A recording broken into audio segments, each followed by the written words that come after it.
Salut, aujourd'hui je vais vous montrer comment vous filmer tout seul, peu importe ce que vous avez comme matériel, et ce que vous voyez en ce moment, c'est tout ce qu'il ne faut pas faire. Allez, c'est parti.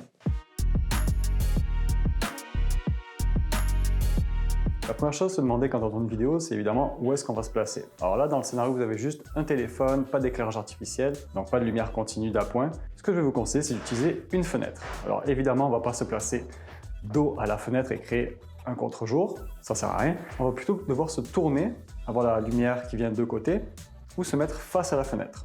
Alors c'est généralement des bonnes sources lumineuses. Le gros problème, le gros inconvénient, c'est qu'au fur et à mesure du temps, si vous prenez plusieurs heures ou plusieurs longues dizaines de minutes pour tourner votre vidéo, les nuages vont passer devant le soleil, la lumière va changer, ça va créer des changements sur votre vidéo. Ça peut être une solution intéressante, puis on va faire un test avec cette fenêtre ici. Je vais placer mon téléphone juste ici, je vais passer à me voir. Je vais ajouter un tabouret. Alors premier conseil, oui, je vous conseille de vous asseoir. Ça va permettre une posture plus droite et ça va éviter que vous bougiez un petit peu dans tous les sens. Quand on est debout, on a tendance à piétiner un petit peu.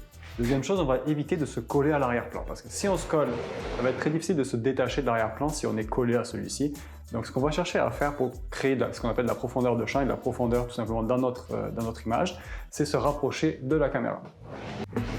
Ensuite, on va chercher à se positionner au centre de l'image et au centre de notre arrière-plan aussi. Donc la première chose que je vous conseille de faire, c'est de positionner d'abord l'arrière-plan au centre de l'image et ensuite vous aussi de vous placer au milieu. Ensuite, on va laisser environ une main d'espace au-dessus de la tête avant la fin du cadre et on va s'assurer que la caméra est au moins au niveau des yeux, pas en plongée, ou si vous souhaitez, vous pouvez essayer en contre-plongée, c'est-à-dire la caméra qui va être un petit peu en dessous, puis qu'on va regarder de haut. En ce moment, puisque la lumière arrive uniquement de ma droite, le côté gauche de mon visage n'est pas vraiment éclairé, on a un contraste assez élevé. Pour corriger ce débalancement, il y a une solution toute simple, c'est d'utiliser un réflecteur, ou si vous n'avez pas de réflecteur, un morceau de carton blanc.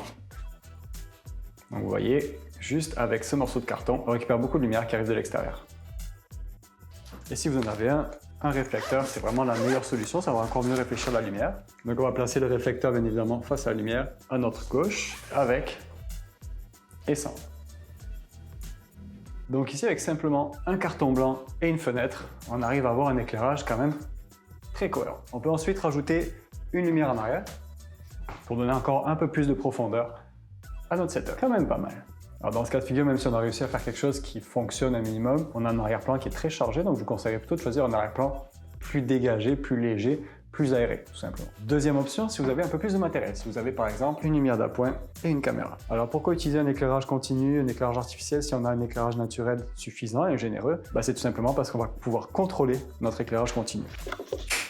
C'est mieux. Ensuite, si vous le pouvez, on va choisir une focale de 50 mm sur votre objectif. Donc si vous avez un objectif fixe ou un objectif variable, on va choisir 50 mm.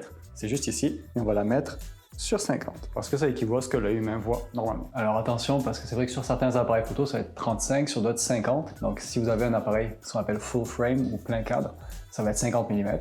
Si vous avez un APS-C, donc un cropped, un capteur plus petit, ça va être 35 mm. Si vous voulez savoir ce que vous avez, vous pouvez faire une petite recherche sur internet ou tout simplement vous promener entre 35 et 50 mm et regarder ce qui est le plus beau à vos yeux. Tout simplement. Une fois que vous avez zoomé, il va falloir recadrer l'image, bien évidemment. Encore une fois, on va s'assurer que l'image est bien de niveau. Je vais ensuite enlever toutes les choses que je ne veux pas dans l'image. Ici, on se retrouve avec un petit peu le même problème qu'on avait avec l'éclairage naturel, à savoir un côté de ma face qui est un peu trop éclairé, l'autre côté qui est un peu trop sombre. On va utiliser la même technique pour pallier à ça. Je vais récupérer mon réflecteur, je vais faire rebondir la lumière sur mon visage, sans, avec. En ce qui concerne l'éclairage, on va le mettre en angle. On ne va pas le mettre droit face à nous, on va le mettre en angle par rapport à là où on va s'asseoir. Alors ici, on a un gros éclairage avec un gros diffuseur par-dessus, mais on peut atteindre à peu près le même genre de résultat avec quelque chose de plus petit. On va remplacer le gros éclairage par un petit Aperture Amaran F1 et on va le positionner en angle de la même façon que le gros éclairage qu'on avait juste avant. Le petit, le gros, le petit, le gros, le petit. Je suis content du résultat, on a créé une belle profondeur de champ en s'éloignant de l'arrière-plan. On a une lumière continue pour contrôler l'éclairage. J'ajouterai une petite lumière juste ici, de la même couleur que celle-ci, pour créer une symétrie. Et pour cette lumière, j'ai utilisé la petite de tout à l'heure, mais si vous n'en avez pas, évidemment, n'importe quelle lumière traditionnelle fera l'affaire. Maintenant, on va parler du son. Alors malheureusement, le son que vous allez avoir d'origine sur votre caméra ou sur votre téléphone, c'est pas de la grande qualité. Puis je pense que vous ne seriez pas encore en train de m'écouter si mon son ressemblait à ça. Si j'étais en train de vous parler depuis quelques minutes avec ce genre de qualité audio.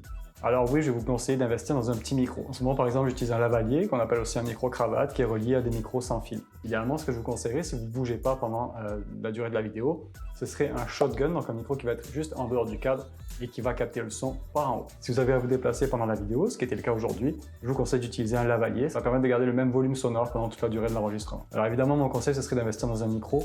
Je vous conseillerais des micros sans fil idéalement, mais si vous n'avez pas des centaines de dollars à dépenser, un shotgun, donc ce genre de micro, pas celui-ci particulièrement, mais vous allez en trouver aux alentours des 30-40 dollars. C'est quand même un bon petit investissement et vous avez déjà une sacrée amélioration en termes de qualité sonore. Maintenant, vous êtes installé, tout est beau, vous êtes prêt à appuyer sur enregistrer et la dernière chose qui n'est pas prête, c'est vous. Alors, deux petits conseils. Le premier, c'est d'avoir un script. Un script, c'est pas nécessairement quelque chose de très très long, c'est pas un roman. Ça peut être juste une liste de points clés que vous voulez aborder pendant la vidéo. C'est ce que je conseille fortement, d'avoir des points clés et pas du mot à mot écrit qu'on va réciter par cœur. Parce que d'avoir un script mot à mot par cœur, ça va souvent être quelque chose de très répété, de très monotone, avec peu d'émotion. À l'inverse, vous utilisez des points clés, ça va être plus facile de juste expliquer ce que vous avez expliqué à votre interlocuteur en vérifiant à chaque fois que vous abordez bien chacun des points clés que vous voulez aborder. Et la deuxième chose, ça va être de se détendre. Alors c'est facile à dire, je le sais. Mais pour ça, j'ai quelques conseils. Si vous méditez, je vous conseillerais de méditer juste avant d'enregistrer votre vidéo, vous calmer, vraiment vous ancrer. Si vous n'êtes pas intéressé par la méditation, c'est pas un problème, je vous conseillerais de faire du sport. Ça peut être de faire des abdos, de faire des pompes, d'aller courir un petit 10-15 minutes, mais juste de sécréter de l'endorphine, c'est quelque chose qui va vous permettre de vous détendre. Vous allez pouvoir commencer le tournage de votre vidéo plus sereinement. Une chose importante à garder en tête quand vous tournez une vidéo, c'est que vous êtes tout seul face à une caméra. Il n'y a personne qui vous regarde, il n'y a personne qui vous juge. Donc détendez-vous pendant le tournage de votre vidéo, il n'y a aucun stress à avoir. De toute façon, les erreurs que vous dites vont être coupées au montage. Et d'ailleurs, si le montage c'est quelque chose qui ne vous intéresse pas, je vous encourage fortement à déléguer ça à quelqu'un dont c'est le travail.